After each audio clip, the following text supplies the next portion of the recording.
Hi there folks, happy Homebrew Wednesday and welcome to 2014. This is my first Homebrew Wednesday video of this new year, obviously. I've been rather too busy with Christmas and New Year merrymaking and working in respective cases. But here we are for New Year, and there's going to be lots of interesting homebrewing stuff going on this channel. Partially because this year I was given several homebrewing based presents for Christmas. First up, my brother and his wife gave me this lovely 5 gallon fermentation vessel. So that means we're going to be making beer and possibly some cider, and maybe, if I get round to it, some high quantities of wine. But to be honest, I think I'll stick to just making the standard sort of 4.5 litres of wine. The other thing given to me by my sister and her husband. Yep, homebrewers out there will know what this is. This is a wine bottle corker, which, if you take, for example, a bottle of wine, this is obviously a screw top, but if you pop it down, clamp it together, and you put a cork into a bottle, a standard bottle. Now, normally, as you can see, this being the Bramble wine, I usually use screw tops, but I wanted to try something different, and I have heard that, especially with wines, you're better off using a cork. It looks nicer, the presentation is always better. So if you want to give that to people, then I'm sure they'll appreciate it more if it comes with a cork. Also, if you've got a screw top bottle, you can't do the wonderful trick where you stick a wine bottle in an old shoe and batter it off a wall to make the cork come out, which, if you've never seen done, I'm not going to demonstrate it for you, unless I'm at a party that you invite me to. So in that case, sure, if you give me an old trainer, that'll be a sneaker for Americans, or a running shoe, with a cork bottle, yeah, it's perfectly capable to open that without a corkscrew.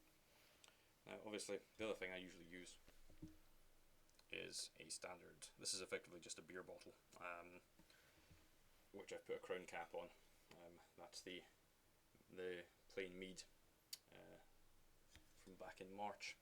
I had some of that on Christmas Day. It was very nice. I had also tried one of the bottles of Bramble wine, which came out, interesting enough, very, very slightly carbonated. So I'm not entirely sure what that was, any reason for that. It tasted fine. There was anything wrong with it, but obviously I think it's possible that I hadn't gotten quite all of the fermentation gone at the point where I bottled it. So just to be sure of that, I've been shaking, and I'm sure there are people who will out there who will tell me this was a terrible idea. But the Bramble mead, the Bramble Melomel, that I made a few videos ago, I've been shaking that up at every opportunity, every time that it seems like fermentation stopped, which seems to reinvigorate it. And I'm just about to rack that. So that'll be next week's video. I'll have racked that into a secondary container. And then leave that for a little while and then bottle it. I've heard some people saying that they actually like to leave mead for up to a year before bottling it. Apparently that's to make sure there's absolutely no chance of it actually being fizzy in any way. I can understand that. I mean, to be honest, I haven't had any real carbonation in the in my bottles of mead or my bottles of Melomel. They've all been fine, so perhaps that's just somebody's bad luck. In fairness, though, I did leave them in the container for quite a few months in the secondary, and then I think I racked again into a tertiary container. That was really just to remove sediment, if we recall. But yes, as to the beer, which yes, I know you've all been anxiously waiting on.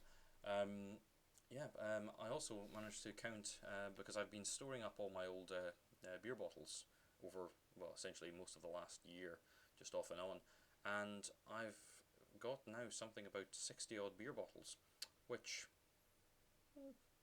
if you look at it that way, if that's 60, that's around about maybe 1 and a bit bottles of beer a week. That means I'm well within the recommended limits recommended by most health organisations. I'm sure I haven't had any other beer or alcohol other than that. But anyway, this is just going to be a wee short video, just because I've been incredibly busy. As I said, Christmas, family, doing all the usual. New Year's Eve, I was actually out working. I was actually out helping a friend of mine film the bandstand at the Edinburgh Street Party. a crane operator friend of mine. So that was good fun. And this week I've been chopping wood. So yes, that's been my exciting week's fun. I'm sure I'm going to wake up tomorrow with absolutely aching shoulders and arms because it's one of the first times I've ever really had much of a shot at chopping wood. Proper chopping actual logs of wood using a variety of axes and splitters. So it's been great fun.